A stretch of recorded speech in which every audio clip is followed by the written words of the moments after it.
Question number 1, 600 ml of mixture contains milk and water in the ratio 7:3 respectively.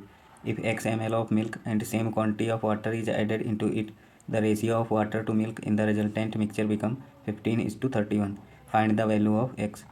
Mixture है 600 ml जिसमें milk और water का ratio है 7:3 और इसमें x ml मिल्क और सेम क्वांटिटी में वाटर ऐड किया गया और ऐड करने के बाद इनका रेशियो 31:15 हो गया। चूँकि सेम क्वांटिटी में मिल्क और वाटर ऐड किया गया है इसलिए इनका डिफरेंस दोनों रेशियोज़ में सेम होगा। तो यहाँ पे डिफरेंस देखें तो डिफरेंस है 16 यूनिट का और यहाँ पे डिफरेंस देखें तो डिफरेंस है 4 यूनिट का।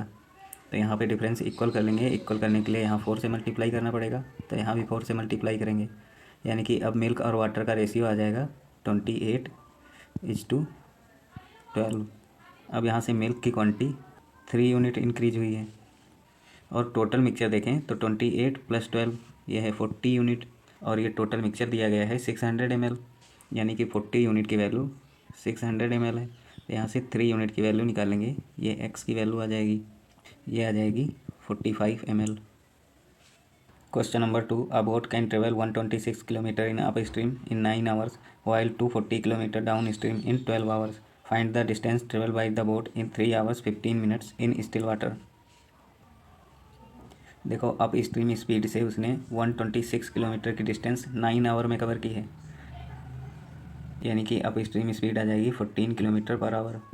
और डाउन स्ट्रीम स्पीड से उसने 240 किलोमीटर की डिस्टेंस 12 आवर में कंप्लीट की है, तो डाउन स्ट्रीम स्पीड आ जाएगी 20 किलोमीटर पर आवर। तो यहाँ से बोट की स्पीड आ जाएगी down stream speed plus up stream speed by 2, ये आ जाएगी 17 किलोमीटर पर आवर। अब ये स्टिल वाटर में 3 hour 15 मिनट में कितनी डिस्टेंस कवर करेगी ये हम निकाल लेंगे। तो ये डिस्टेंस आ जाएगी 17 × 3 hour + 15 मिनट, यानी कि 15/60। इसको सॉल्व कर लेंगे, आ जाएगा 55.25 kilometre. Question number 3, Meena and Namita entered into a business with initial investments of 2,400 rupees and 3,000 rupees respectively. After 4 months, Meena invested 600 rupees more while Namita withdrew 600 rupees. If total profit earned at the end of the year is 18,900 rupees, find the profit earned by Meena. Meena ने 2,400 रुपये invest किए हैं और नमिता ने 3,000 रुपये invest किए हैं और ये इन्वेस्टमेंट 4 मंथ तक चलता रहा और उसके बाद मीना ने 600 रुपीज़ इंक्रीज़ कर दिए, यानी कि 3,000 रुपये कर दिए और नमिता ने 600 रुपीज़ विड्रा कर लिए, यानी कि 2,400 रुपये बचेंगे। ये इन्वेस्टमेंट 8 मंथ तक चलेगा। इसको सॉल्व कर लेंगे, ये इनके प्रॉफिट शेयर्स का रेशियो आ जाएगा, ये आ जाएगा 14:13 और टोटल प्रॉफिट हुआ है 18,900 रुपये और यहाँ से टोटल प्रॉफिट है 27 यूनिट, यानी कि 27 यूनिट की वैल्यू 18,900 रुपये। तो यहाँ से 14 यूनिट की वैल्यू निकालेंगे, ये मीना का शेयर आ जाएगा। इसको सॉल्व कर लेंगे, ये आ जाएगा 9,800 रुपये। Question number 4, Mukesh invested 3,500 rupees at simple interest of R% per annum and 4,000 rupees at simple interest of R + 10% per annum. If the total interest received by him at the end of 4 years is 6,100 rupees, then find the value of R. देखो 4 years के लिए R% simple interest होगा 4R% और 4 year के लिए R + 10% simple interest होगा 4R + 40%। तो 3500 का 4R% निकालेंगे तो ये आ जाएगा 140R और 4,000 का 4R + 40% सिंपल इंटरेस्ट आ जाएगा 160R + 1,600 और ये इंटरेस्ट दिया गया है 6,100 रुपये। इसको सॉल्व करेंगे, आ जाएगा 300R = 4,500। तो यहाँ से R की वैल्यू आ जाएगी 15। Question number 5, Anita alone can complete a piece of work in 16 days. Anita and Babita on working alternately starting with Anita can complete the whole work in 17 correct 3/4 days. Find the time taken by Babita alone to complete the whole work. मान लेते हैं total work है 16 unit और अनीता इसे 16 days में complete कर लेती है, यानी कि अनीता की एफिशिएंसी आ जाएगी 1 यूनिट और अनीता और बबीता ने अल्टरनेटली काम करके 17 करेक्ट 3/4 डेज में काम कंप्लीट किया है। इसको लिख सकते हैं 16 + 1 + 3/4। क्योंकि अनीता और बबीता अल्टरनेटली काम करते हैं, यानी कि अनीता एक दिन काम करेगी फिर बबीता एक दिन काम करेगी, तो ये 16 डेज में 8 डेज अनीता काम करेगी और 8 डेज बबीता काम करेगी, और ये 1 डेज अनीता काम करेगी, और ये बचा हुआ 3/4 डेज बबीता काम करेगी। यानी कि अनीता ने टोटल 9 डेज काम किया है, और अनीता की इफिशियंसी है 1 यूनिट, यानी कि अनीता ने 9 यूनिट वर्क किया होगा।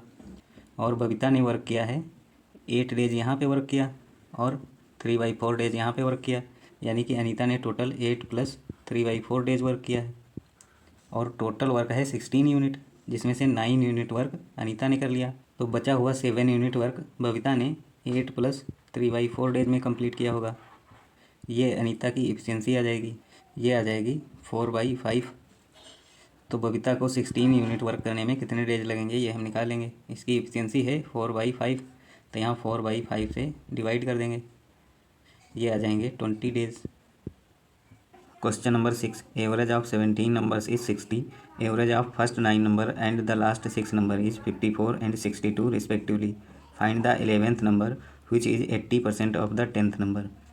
देखो नंबर दिए गए हैं 17 और इनका एवरेज है 60, तो टोटल सम आ जाएगा 17 × 60, ये आ जाएगा 1020। और फर्स्ट 9 नंबर्स का एवरेज दिया गया है 54, तो फर्स्ट 9 नंबर्स का सम आ जाएगा 9 × 54, ये आ जाएगा 486। और लास्ट के 6 नंबर का एवरेज दिया गया है 62, तो लास्ट के 6 नंबर का सम आ जाएगा 6 × 62, ये आ जाएगा 372। तो फर्स्ट 9 नंबर और लास्ट के 6 नंबर का सम आ जाएगा 486 + 372, ये आ जाएगा 858। अब ये 858 इस टोटल सम से माइनस कर दें तो 10th और 11th नंबर का सम आ जाएगा, तो ये आ जाएगा 1020 - 858, यानी कि 10th + 11th नंबर का सम है 162, और 11th नंबर 80% है 10th नंबर का। इसकी फ्रैक्शन वैल्यू होती है 4/5, यानी कि 10th नंबर अगर 5 यूनिट है तो 11th नंबर 4 यूनिट होगा। तो यहाँ से इनका सम आ जाएगा 13 यूनिट, और ये सम हमने निकाला है 162, यानी कि 13 यूनिट की वैल्यू 162 है। तो यहाँ से हम 4 यूनिट की वैल्यू निकालेंगे, ये 11th नंबर आ जाएगा, ये आ जाएगा 72। Question number 7, in a company there are certain number of males and females. 1/7 of the all females work from home and total number of employees who work from home is 400. Then find the number of males who work from home if the number of females who does not work from home is 900. मान लेते हैं total females हैं 7 unit, तो work from home वाली females होंगी 1 unit, यानी कि not work from home वाली 8 यूनिट फीमेल्स हैं, और उसने कहा है कि ये 900 है, यानी कि 8 यूनिट की वैल्यू 900 है। ये वर्क फ्रॉम होम वाली फीमेल्स आ जाएंगी, ये आ जाएंगी 150, और टोटल एम्प्लॉयज़ हैं वर्क फ्रॉम होम वाले 400, तो वर्क फ्रॉम होम वाले मेल आ जाएंगे 400 - 150, ये आ जाएंगे 250। Question number 8, ratio of present age of A and B is 16:21 respectively. 24 year hence from now, age of B will be 12.5% more than that of A. Find the ratio of ages of A and B after 4 years.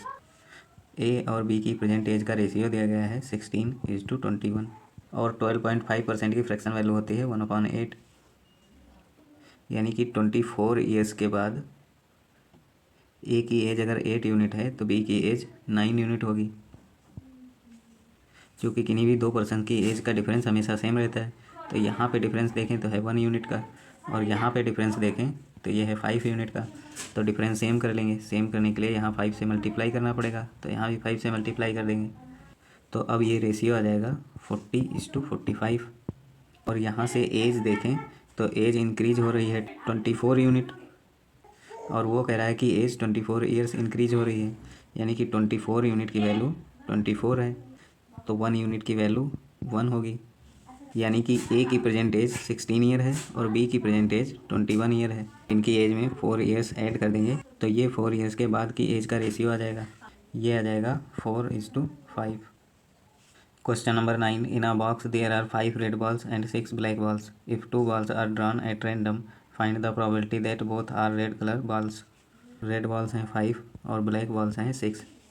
तो 5 red ball से 2 red balls लेने की probability आ जाएगी 5C2, और total balls हैं 11। तो 11 balls से 2 balls लेने की प्रोबेबिलिटी आ जाएगी 11C2।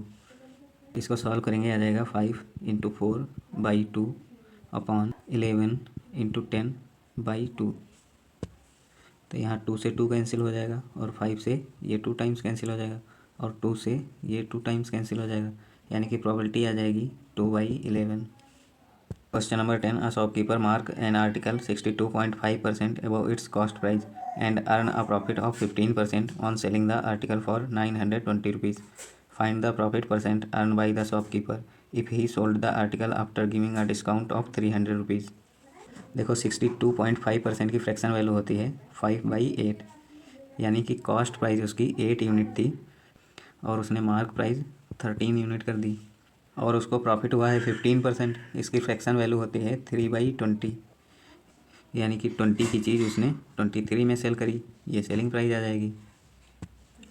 अब कॉस्ट प्राइस दोनों रेशियोज़ में सेम कर लेंगे। सेम करने के लिए यहाँ 5 से मल्टीप्लाई करना पड़ेगा, तो यहाँ भी 5 से मल्टीप्लाई करेंगे, और यहाँ 2 से मल्टीप्लाई करना पड़ेगा, तो यहाँ भी 2 से मल्टीप्लाई कर देंगे, यानी कि सेलिंग प्राइस आ जाएगी 46 यूनिट, और कॉस्ट प्राइस आ जाएगी 40 यूनिट, मार्क प्राइस आ जाएगी 65 यूनिट, और उसने सेल किया है 920 रुपये में, यानी कि 46 यूनिट की वैल्यू 920 है। तो यहाँ से 40 यूनिट की वैल्यू निकाल लेंगे, ये कॉस्ट प्राइस आ जाएगी, ये आ जाएगी 800 रुपये, और मार्क प्राइस आ जाएगी 1300 रुपये। अब उसने कहा है कि डिस्काउंट अगर 300 रुपये देता तो उसको कितने % प्रॉफिट होता।